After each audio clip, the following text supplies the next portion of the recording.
This channel does not promote or promotion any illegal activities. All content provided by this channel is meant only for educational purpose only.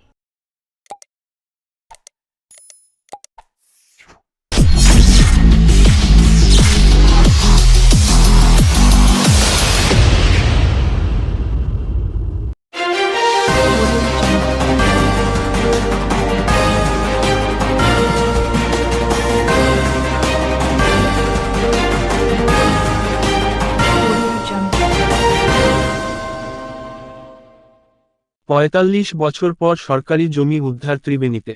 Bansberia পৌরসভার ১২ নম্বর ওয়ার্ডে ত্রিবেণী সপ্তর্ষি ঘাটের কাছে একটি সরকারি জমি বেআইনিভাবে দখল হয়ে যায় বিগত ৪৫ বছর আগে। সেই সময় ওই জমির মালিক স্বর্গীয় শিবমঙ্গল সিং বিগত দিনে বাঁশবেড়িয়া পৌরসভার পৌর প্রধান ছিলেন। পৌর প্রধান থাকাকালীন সেই সময় তিনি বেআইনিভাবে সেই সরকারি জমি দখল করে রাখেন।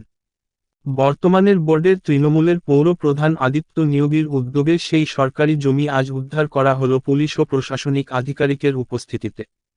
এই বিষয়ে পৌর প্রধান বলেন, ওই এলাকায় গঙ্গা তীরবর্তী এলাকায় যখন উন্নয়নমূলক কাজ করতে যাই সেই সময় বিভিন্ন ধরনের সমস্যা সামনে আসে। তখন থেকেই আমরা ওই জায়গার ব্যাপারে প্রশাসনে দ্বারস্থ হই।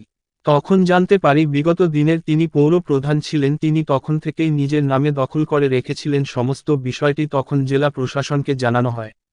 আজ তৎকালীন আমলের জোরপূর্বক দখল করে রাখা জমি পুনরায় সরকারের কাছে এলো। অ্যাকচুয়ালি এটা ১৯৭৭ সালের পর যখন বামপন্থ সরকার আসে সেই সময় থেকেই এই সমস্যাটা তৈরি হয়েছিল। তখন উনি চেয়ারম্যান ছিলেন। পৌরসভার একটা রাস্তা গঙ্গায় যাবার, সেই রাস্তাটা উনি আটকে ইটখোলার সঙ্গে যুক্ত করে দিয়েছিলেন এবং বেআইনি দখলদার হিসেবে রেকর্ডও করে নিয়েছিলেন। এই ৭টা বোর্ড যেটা বললেন, হ্যাঁ সত্যি ৭টা বোর্ড, ৪৫ বছরে ৭টা বোর্ড গেছে।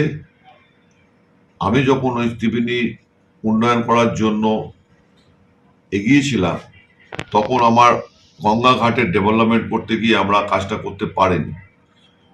পরবর্তীকালে কাগজপত্র দেখলাম বেআইনি দখলদার হিসেবে শিবমঙ্গল সিংয়ের নামে রেকর্ড হয়ে আছে। তিনি পৌরসভার আমাদের পৌরপ্রধান ছিলেন।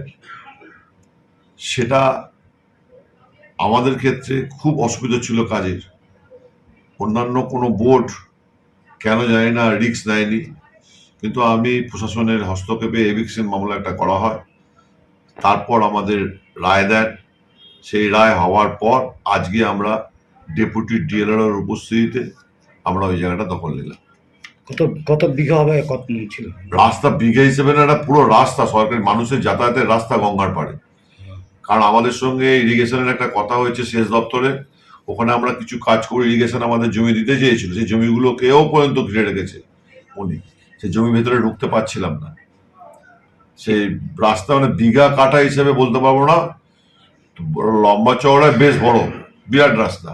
এবং আগামী দিনে ত্রিবেণী শিবপুর শুধু নয়, বাংলার বিভিন্ন প্রান্ত থেকে ত্রিবেণী স্নানের ঘাটটা ছোট হয়ে যাওয়ার জন্য স্নান করতে আসে, ওখানে মানুষের স্নানের পড়ার সুবিধা হবে, এর জন্যই কিন্তু জায়গাটা নেওয়া।